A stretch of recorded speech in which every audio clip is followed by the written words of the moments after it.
আরে আরে এটা কি হলো আমার? তো কিভাবে আমার ফোনটা ওরকম জলে বালতির মধ্যে পড়ে গেল পুরোটা জানতে পারবে। ভিডিওটা দেখো, দেখলেই বুঝতে পারবে যে এটা কিভাবে হলো। আমিও চাইবো তোমাদের সাথে এটা না হোক। তবে অনেক ভিডিও দেখলাম কিভাবে স্পা করতে, সবথেকে বেস্ট যেটা লাগলো সেটা তোমাদের সাথে শেয়ার করবো।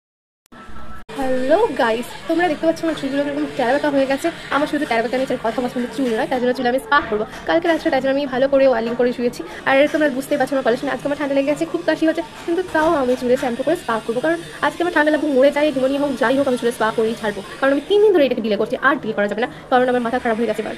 হ্যাঁ, আজকে আমি স্পাটা করছি একটু ইউনিক স্টাইলে। সুমিকে ওর যে টেকনিকটা করেছে সেটাকে ফলো করবো। তো ভিডিওটা লাস্ট অবধি দেখো, তোমরাও বুঝতে পারবে ইউনিক টেকনিক। আমি ইউটিউবে অনেক ভিডিও দেখি, বাট সুমির ভিডিওটা দেখলাম।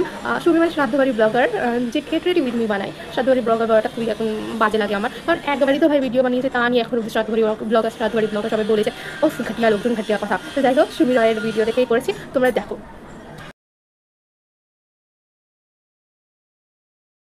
এক চামচ ক্রিমের সাথে অনেকটা সিরাম মেশাতে হবে, তাহলে একদম চুলটা দেখবে শাইনি, সিল্কি আর সুন্দর হয়ে যাবে।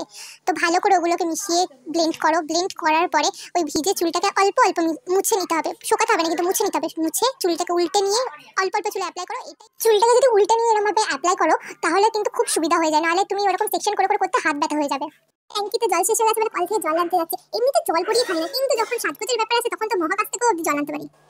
30 মিনিট রেখে চুলটাকে ভালো করে নরমাল ওয়াটার দিয়ে ধুয়ে নিতে হবে। শ্যাম্পু করা যাবে না, শ্যাম্পু করলে কিন্তু এফেক্ট হবে না। আর এই বাথরুম থেকে আমার ফোনটা পড়ে গেছে, এরকম ফোন পড়ে যাওয়ার পরেও কোনো লজ্জা নেই, এখনো বোঝা যায় সিরিয়াল দেখছি চুল না বসে। তো বাই বাই, নেক্সট ব্লগে দেখা হবে তোমাদের সাথে।